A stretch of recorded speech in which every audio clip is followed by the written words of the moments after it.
आणि हे सगळं विधान आज विधिमंडळात हे सभागृह सुरू होताना च्या आधीच जे आहे ते आंदोलन करताना सगळे या ठिकाणी आपल्याला पाहायला मिळतं। विरोधक एकत्र येऊन सरकारच्या विरोधात घोषणाबाजी करतात। मंत्री नितेश राणे यांच्या विरोधात या ठिकाणी घोषणाबाजी जी आहे ती सुद्धा केली जाताना आपल्याला पाहायला मिळेल। आपण जर पाहिलं तर हे सगळे या ठिकाणी एकत्रित आलेले जे आहेत ते पाहायला मिळतात। नक्कीच आपण जर पाहिलं तर सध्या एकत्रित आलेले सगळे आहेत आणि या ठिकाणी आंदोलन जे आहे ते सुद्धा विरोधकांकडून सुरू असलेलं आपल्याला पाहायला मिळतंय।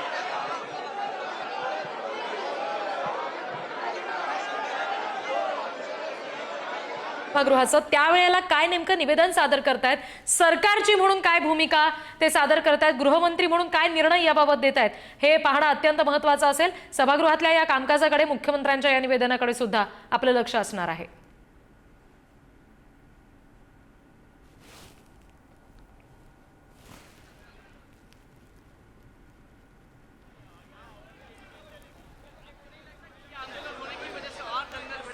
पुन्हा एकदा ही सगळी दृश्य आपण बघतोय, नेमकं काय घडलं होतं अगदी काही क्षणापूर्वी आपण बघतोय। महायुतीचे आमदार उभे होते, पायऱ्यांवर आंदोलन करत होते, घोषणा देत होते।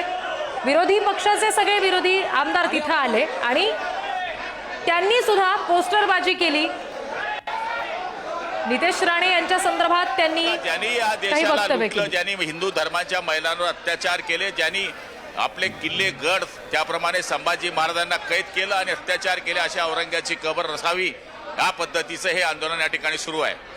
सर, पण कुठे ना कुठे काल ह्याच्यामुळेच कुठे ना कुठे नागपूरमध्ये जी गोष्ट घडली आहे ती घडली असेच प्रश्न उपस्थित केले। हे बघा, जे या देशामध्ये राहणारे मुसलमान आहे, जे या देशाला मानतात त्यांचा हा विषय त्यांना मान्य आहे, पण जे इथं अतिरेकी विचार डोक्यामध्ये ठेवतात त्यांनी ही दंगल घडवून आणली असा आमचा आरोप आहे। सत्ताधारी आमदार औरंगजेबाची बघता तर एकूणच सत्ताधारी आमदारही आता आक्रमक झालेत। काल जी गोष्ट घडली दुर्दैवी असली तरीही ही कबर महाराष्ट्रात कशासाठी हा प्रश्न आता ही मंडळी सगळे जे आमदार आहेत सत्ताधारी पक्षाचे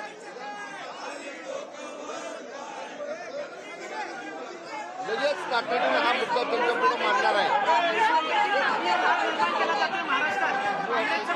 अरे कोण करतंय? औरंगजेबाला मोठा कोण करतंय? जो औरंगजेब ज्याने धर्मवीर छत्रपती संभाजी महाराजांचे हालहाल केले, स्वराज्य उद्ध्वस्त करायला तो आला होता पण तो करू शकला नाही, त्याला मोठा कोण करतंय? त्याचं मेमोरियल आहे, त्याचं खडगं म्हणजे मेमोरियल आहे, हे कोण म्हणतंय? त्याचा विचार काँग्रेसने आधी केला पाहिजे। देवेंद्र फडणवीस बोलतायत की खबर आम्ही अशा पद्धतीने काढू शकत नाही। जर देवेंद्र फडणवीस म्हणतात की आम्ही अशा पद्धतीने खबर काढू शकत नाही तर दुसरी पण काही वेगळी आहे। सर्वस्वी अधिकार केंद्राचे आहेत, सरकारचा केंद्रात तुमचा आहे।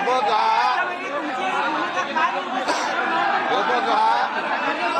छत्रपती संभाजी धर्मवीर संभाजी महाराज यांचे ज्यानं हालहाल केले, हिंदूंवर अत्याचार केले, हिंदूंच्या देवदेवतांना मंदिरं मोडायचं काम केलं, त्या औरंगजेबाचं खडगं हे महाराष्ट्रामध्ये असलं नाही पाहिजे।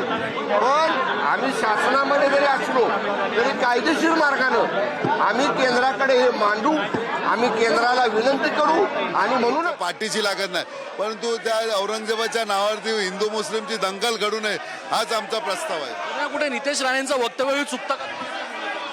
नितेश राणेचा वक्तव्य प्रत्येक वेळी चुकीचं आहे। प्रत्येक वेळी हिंदू मुस्लिमचा तेढ निर्माण करण्याचा प्रयत्न करत असतात।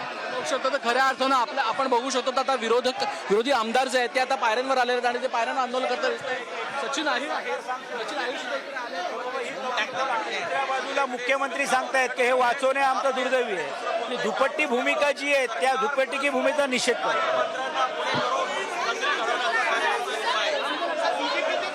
महाराजांचा ज्या प्रकारे वध केला औरंगजेबानं, त्याचं उदात्तीकरण, त्याचा उदो जर कुणी करत असेल आणि त्याच्या विरुद्ध बोलताना जर थोड्या भावना तीव्र झाल्या तर नक्कीच तो स्थायी स्वभाव आहे।